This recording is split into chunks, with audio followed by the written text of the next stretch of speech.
can't say enough about this garden cart. This garden cart saves my life. I'm able to vacuum. I like to suck up everything in my little hand vac there. But I can get in the corners and things, and I can maneuver, and it actually helps your core, to be quite honest. You got to be careful, though, because you can fall off. I have several times. But this is a lifesaver. You have to have a garden cart to sit and do your baseboards. The second thing that I love is this new Soap Daddy soap dispenser.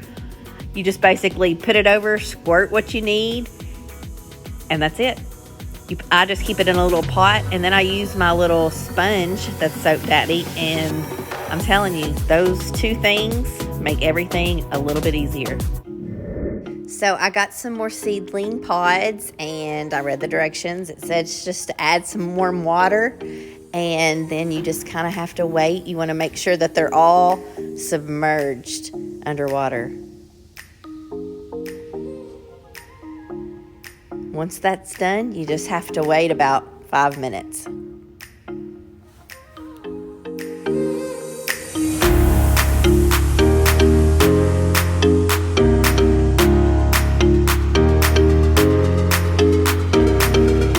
And the neat thing about this kit is it comes with a little map so you can remember what row is what.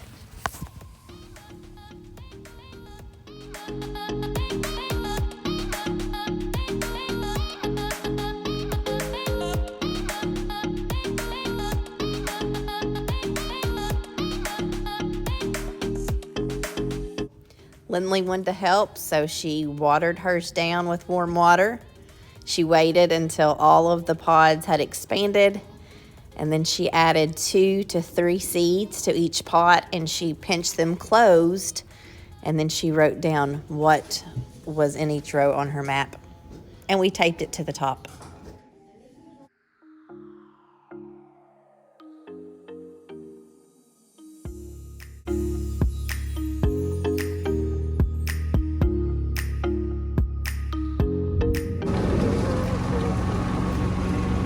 When I feed, I try my best to get my eyes on every goat. I count them. I make sure they're eating. They're with the herd. You know, they look healthy. They're not standing there humped over with their tail down away from the herd. That's your first sign that something's wrong with the goat.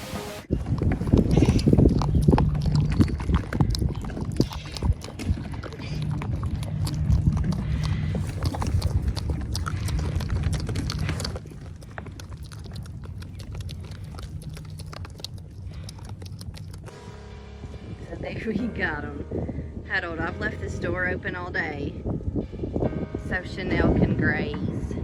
I believe that he might have grown just a little bit, maybe just a little bit. It's definitely time to go to the feed store. You know, it's running low. I went down, put my overalls on. I'm telling you what, this weather, I did look in the Farmer's Almanac. Now, my grandmother swore by it. As a kid, I would remember her talking about, like, it's in the bowels, it's in the neck. And I'm like, what is she talking about? So I'm learning about it. I've looked my days up for the best planting the seeds to the ground, planting rooted plants to the ground. I've got all those dates, and I'm going to follow them and see how it does. Such a messy cook. And for all you stressed moms out there that are young and just starting out, my biggest advice to you is just don't be so hard on yourself. Spaghetti is an easy fix. It's neat. You just need meat, salt and pepper, at the least salt and pepper, some ragu, and then some spaghetti noodles. It's a cheap meal. And you know, when I was young, we was poor and we never got the fancy garlic bread.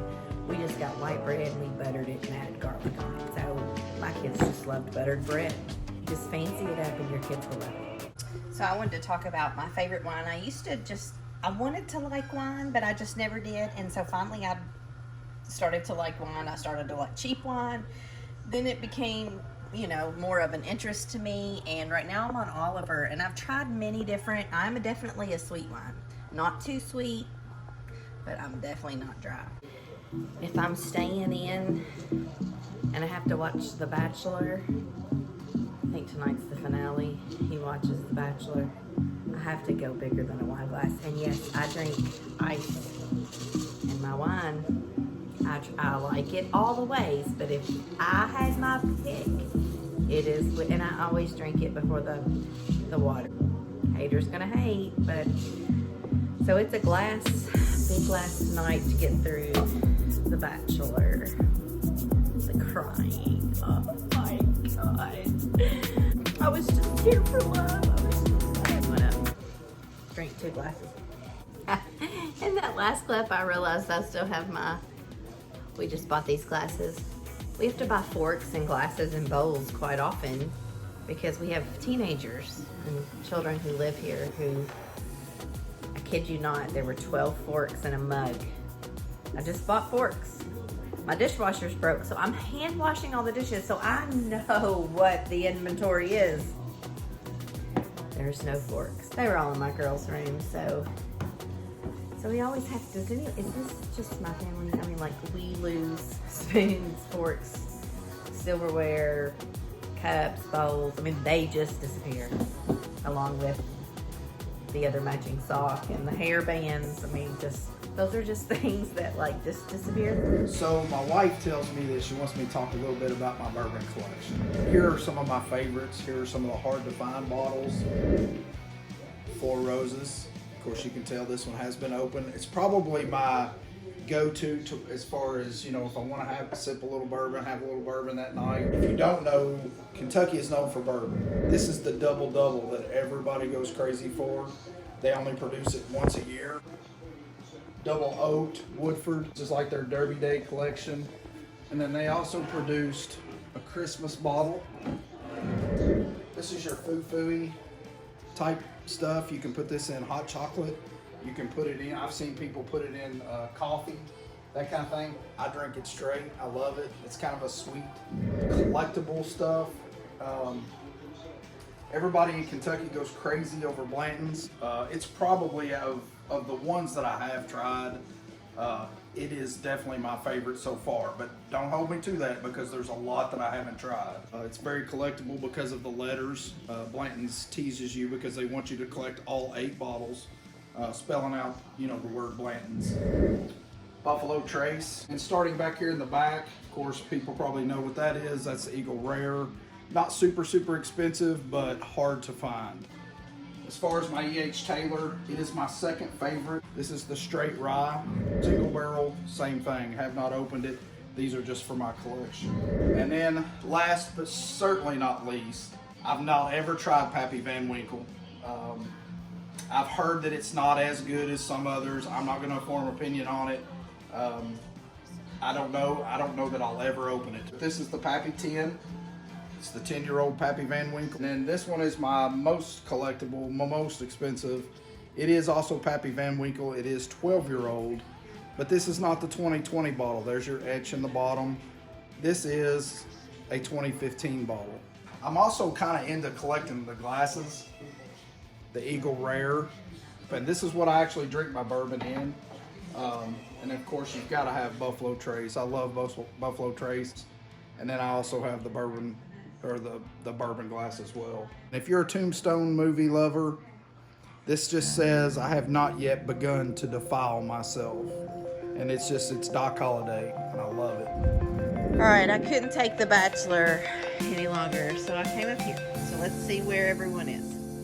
Did they put themselves to bed? Oh, the baby put themselves to bed. And where is Chanel?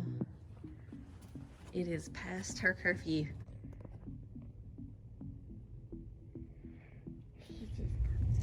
He just got go deep. He's your brother keeping him warm. Yeah.